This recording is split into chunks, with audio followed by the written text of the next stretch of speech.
అరే చందు, రిపోర్ట్స్ వచ్చా అన్నావు కదరా? శివగోరా ఒకసారి. అరే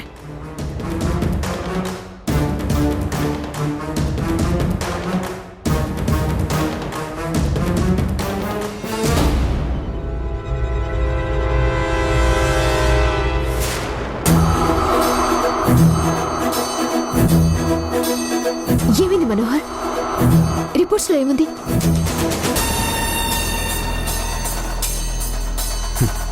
నెగటివ్.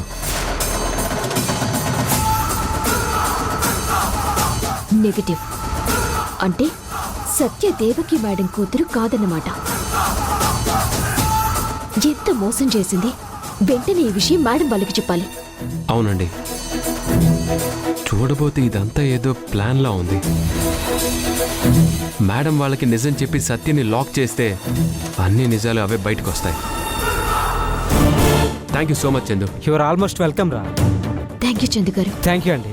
మనోహర్, త్వరగా ఇంటికి వెళ్దాం పద. ఆ సత్య నిజ స్వరూపాన్ని వెంటనే బయట పెట్టాలి. పద.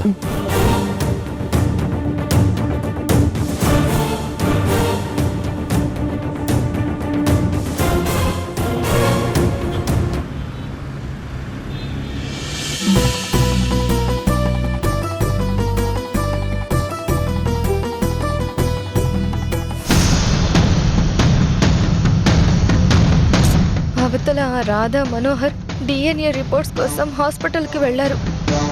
నేను వెళ్ళి ఏదో ఒకలా అడ్డుకోవాలి అనుకుంటే ఈ ముసలిదేమో నన్ను పోనివ్వట్లేదు. పైగా ఈ టెన్షన్లో ఈ పూజలొకటి. ఇప్పుడు ఏం చెయ్యాలి? వాళ్ళకి నిజం తెలిస్తే ఏం జరుగుతుందో ఏంటో.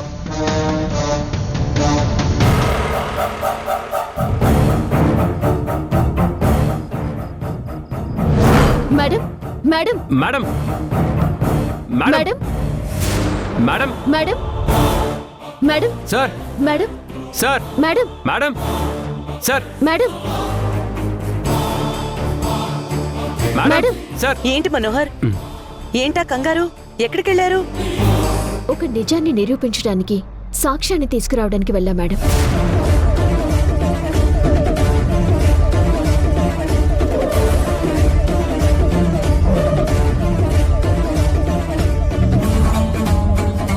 ఏంటా నిజం? ఒక రకంగా చెప్పాలంటే మిమ్మల్ని బాధ పెట్టే నిజం మేడం, కానీ భరించక తప్పదు. అసలు విషయం ఏంటో చెప్పు మనోహర్. ఇన్ని రోజులు మీరు గాయత్రి అని నమ్మి మీ ప్రేమను పంచిన ఈ సత్య నిజానికి గాయత్రి కానే కాదు మేడం, కానే కాదు మేడం.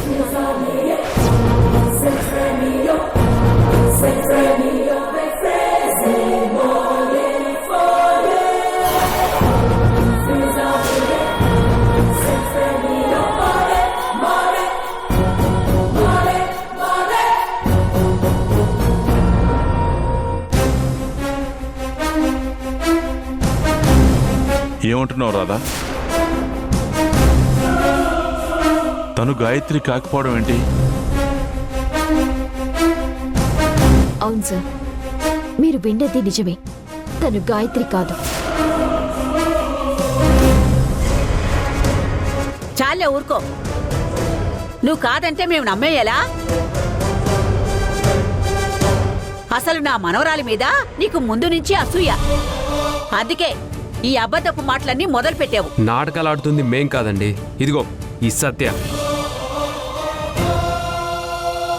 ఆపండి.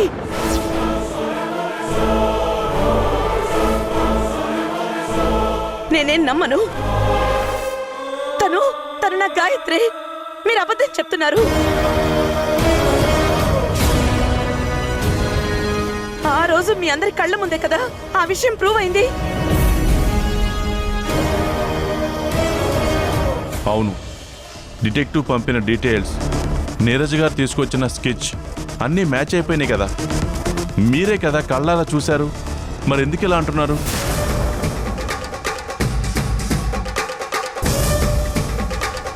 ఎందుకేమిట్రా, ఈ ఆస్తి మీద కన్నేసుంటారు. అందుకే ఈ నాటకం.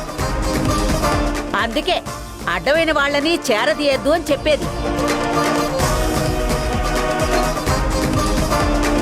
బామ్మగారు, దయచేసి మేం చెప్పేది వినండి. మీరు మా మీద ఎన్ని నిందలు వేసినా మేం భరిస్తాం. కానీ మీ కుటుంబం ఒక మోసగత్తె చేతిలో మోసపోవటం అంటే మేము ఒప్పుకోం. ఆ?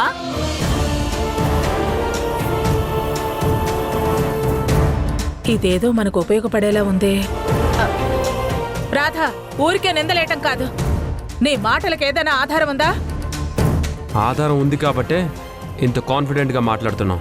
సో సత్య, నిజం నువ్వు చెప్తావా లేదంటే మమ్మల్ని బయట పెట్టమంటావా?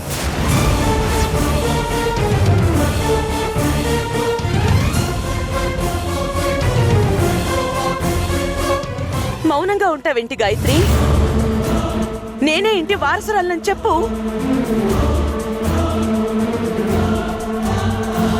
తను చెప్పలేదు మేడం. ఎందుకంటే అది నిజం కాదు కాబట్టి. అది నిజం కాదు కాబట్టి. అది నిజం కాదు.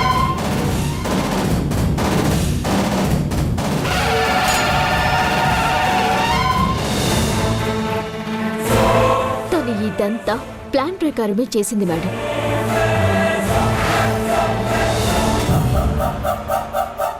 మీరిదంతా నమ్మరని నాకు తెలుసు. అందుకే డిఎన్ఏ రిపోర్ట్స్తో సహా వచ్చాను. ఇదిగోండి, మీరే చూడండి. తను మీ కన్నబిడ్డ కాదు అని వచ్చిన నెగిటివ్ రిపోర్ట్స్.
అవును, నిజమే.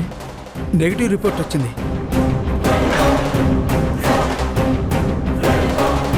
అసలు మీరెందుకు డిఎన్ఏ టెస్ట్ చేయించారు? తన మీద మీకు అనుమానం ఎందుకు వచ్చింది? సత్య వచ్చిన దగ్గర నుంచి నేను కొన్ని విషయాలు గమనిస్తూనే ఉన్నాను. మేడం చెప్పింది వింటున్నట్టు నటించిందే తప్ప తనకి నచ్చినట్టు చేయదు. కాలేజ్ క్వశ్చన్ పేపర్ లీక్ చేయడంలో కూడా తన హ్యాండ్ ఉందని నా అనుమానం. తన హ్యాండ్ ఉందని నా అనుమానం.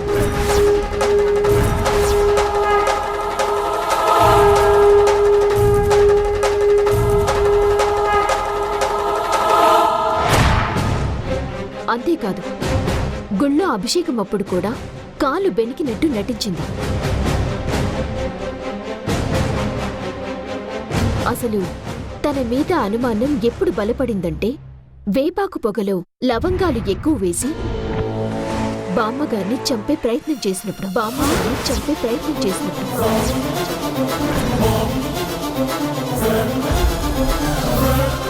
అమ్మో,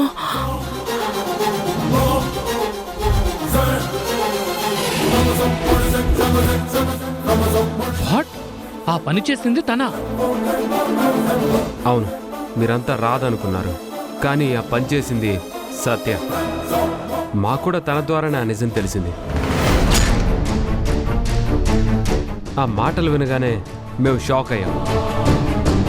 మేము తన గురించి నిజం తెలుసుకోవడానికి అనాథాశ్రమానికి వెళ్తున్నామని తెలుసుకొని మేముంటే తన ఆటలు సాగవని మా అడ్డు తొలగించడానికే బామ్మగారి ప్రాణాలతో చెలగాటమాడింది. ఆ నింద రాధ మీదేసి బయటికి గెంటించేయబోయింది.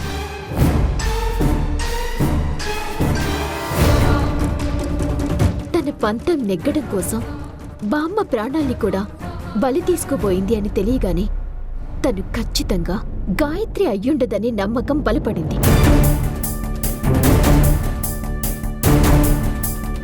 అందుకే మీకు తెలియకుండా మీ హెయిర్ శాంపిల్స్ అటు తన హెయిర్ శాంపిల్స్ కలెక్ట్ చేసి డిఎన్ఏ టెస్ట్కి ఇచ్చాం. అవే రిపోర్ట్స్ మేడం. తను మీ కన్న కూతురు కాదు అన్న నిజం ఇంతకన్నా నిరూపించలేదు. అబద్ధం అబద్ధం అబద్ధం అమ్మా, వీళ్ళు చెప్పేదంతా అబద్ధం అమ్మా.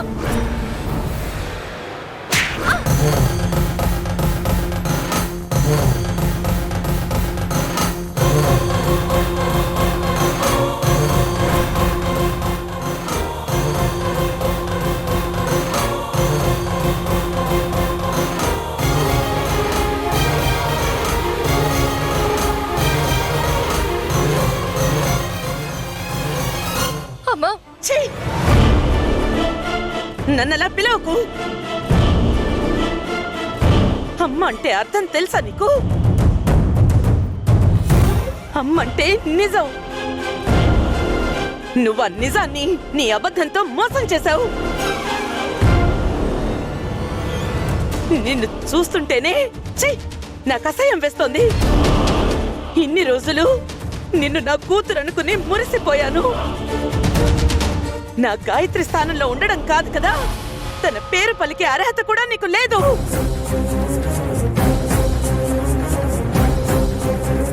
ఎంత నమ్మక ద్రోహం చేశావు. నిన్ను నమ్మి మా ఇంటి మహాలక్ష్మిలా తీసుకొచ్చిందనుకున్నాం. ఈ ఇంటికి కాలేజీలకి నువ్వే వారసురాలని అందరికీ చెప్పుకుని మురిసిపోయాం. ఇకపై నువ్వే మా ప్రపంచం అనుకున్నాం.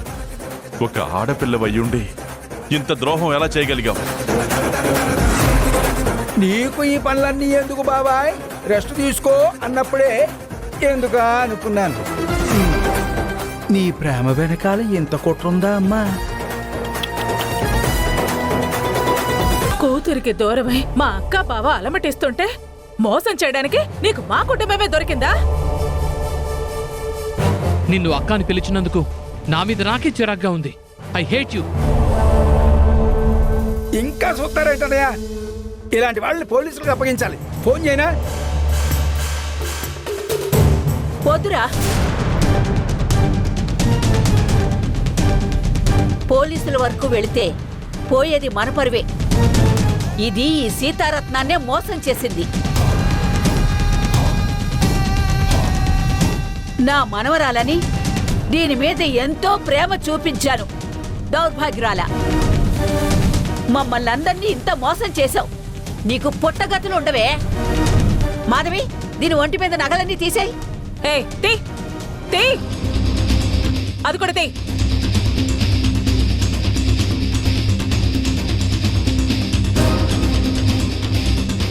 తిరుగు. మేడం,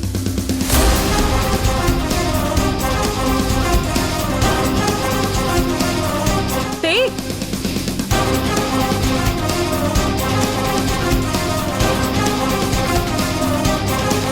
మేడం, నన్ను క్షమించండి మేడం, ప్లీజ్ మేడం.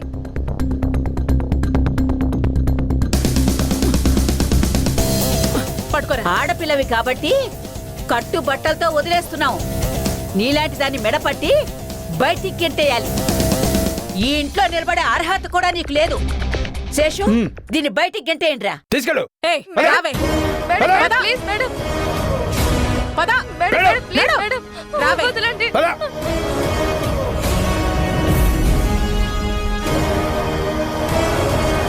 రావే. ప్లీజ్ అండి, వదలండి.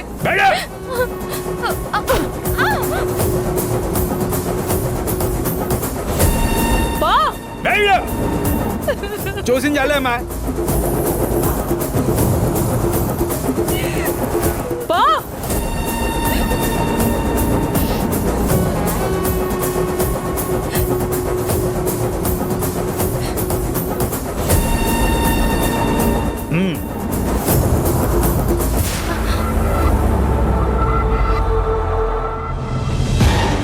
ఇదంతా కలనా?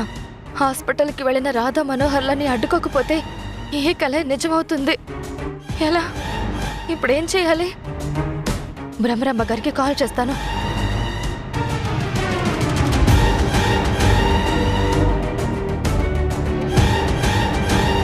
మీరు కాల్ చేస్తున్న వ్యక్తి సమాధానం ఇవ్వడం లేదు. ఛే! ఓ గాడ్. కాల్ చేస్తున్న వ్యక్తి సమాధానం ఇవ్వడం లేదు. ఓ గాడ్, ఇప్పుడు ఫోన్ లిఫ్ట్ చేయడం లేదేంటి? మాట వస్తే చాలు, ఏ అవసరం వచ్చినా ఫోన్ చేయంటుంది. అవసరానికి ఫోన్ చేస్తే మాత్రం రెస్పాండ్ అవ్వదు. ఓ, ఈ టెన్షన్ తట్టుకోలేకపోతున్నాను. ఆ? గాయత్రి ఎక్కడా? పక్కకు వెళ్ళింది అత్తయ్య గారు. మాధవి, ఆ? వెళ్ళి గాయత్రిని తీసుకురా. సరే అత్తయ్య. గాయత్రి, విని, నేను అత్తయ్య గారు పిలుస్తున్నారు.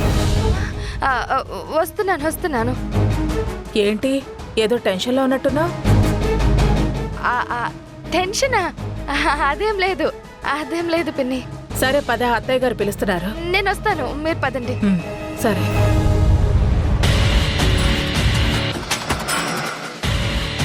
మీరు కాల్ చేస్తున్న వ్యక్తి సమాధానం ఇవ్వడం లేదు. అమ్మ గాయత్రి, త్వరగా రామ్మా.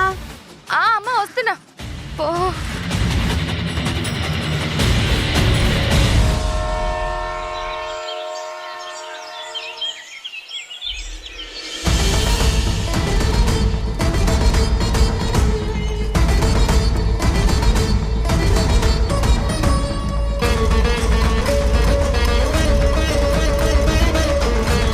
రారా మనోహర్, మీకోసమే వెయిట్ చేస్తున్నాను. ఇవిగోరా రిపోర్ట్స్. ఇటు ఏమొచ్చిందిరా? డిఎన్ఏ మ్యాచ్ అయిందిరా.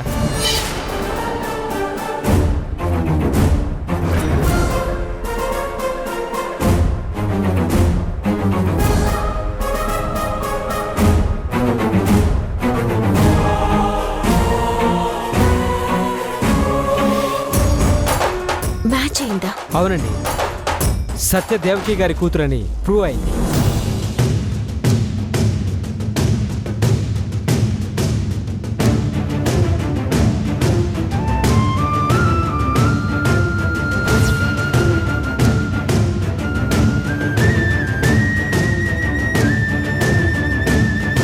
సత్య గాయత్రి అయితే ఎందుకు ఇలా ప్రవర్తిస్తోంది?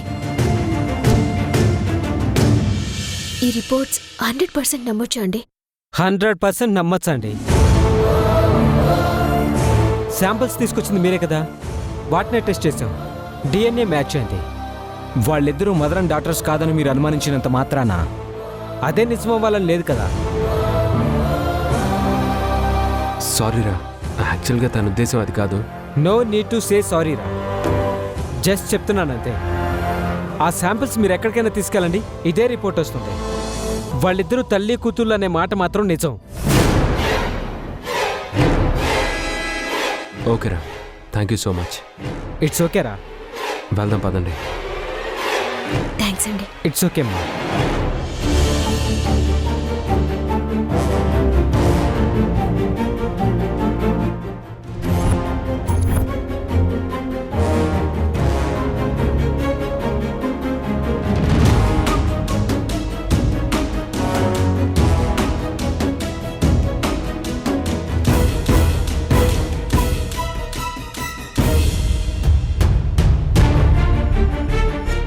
మాధవి, పూజకు కావాల్సిన పిండి వంటలన్నీ రెడీ చేసావా? రెడీ చేశాను అత్తయ్య గారు. గాయత్రి, ఎక్కడికి వెళ్ళిపోయావమ్మా? ఫ్రెండ్ ఫోన్ చేస్తే మాట్లాడొస్తున్నాను నానమ్మా. అలాగా. చూడమ్మా, అమ్మవారికి నైవేద్యం వండేటప్పుడు నిర్మలమైన మనసుతో వండాలి. అప్పుడే అమ్మ నైవేద్యం స్వీకరిస్తుంది. లేదంటే ఏదో ఒక అపశకునం జరిగేలా చూస్తుంది. గుర్తుంచుకుని జాగ్రత్తగా వండాలి, సరేనా? సరే నానమ్మా. ఆ. నానమ్మా, ఒక రిక్వెస్ట్. నా ఫ్రెండ్ ఇవాళ విజయవాడ నుండి వస్తుంది. పూజారి గారు ఏర్పాట్లన్నీ పూర్తి చేసే లోపే నేను వెళ్ళి తనని కలిసి వచ్చేస్తాను. వద్దమ్మా, ఈ పూజ చేసేదే నీకోసం. పూజ పూర్తయ్యే వరకు నువ్వెక్కడికి వెళ్ళకూడదు. పూజ పూర్తయ్యాక వెళ్దువుగానిలే గాయత్రి. అవును, రాధా మనోహర్లు ఎక్కడ కనిపించట్లేదేంటి? ఈ పూజలో ఉండాల్సింది ముఖ్యంగా మన కుటుంబం మాత్రమే. వాళ్ళు లేకపోయినా ఏం పర్వాలేదులే. ఈ ముసలి దాని వల్ల నేను బయటకు వెళ్ళలేకపోతున్నాను. ఈ రాధా మనోహర్లని ఎలా ఆపాలి?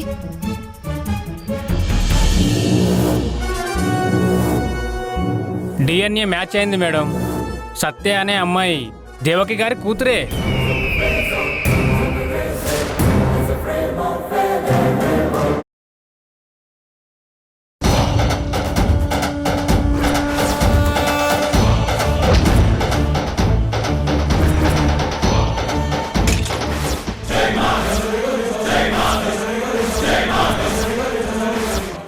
ఏళ్ల క్రితం ఇలాగే బోనం నేల జారి అమ్మవారికి సమర్పించలేకపోయాం. ఆ తప్పిదానికి ప్రతిఫలంగా మన గాయత్రి ఇన్నేళ్లు మనకి దూరం అయిపోయింది. ఈసారి ఏమనర్థం జరుగుతుందో ఏంటో.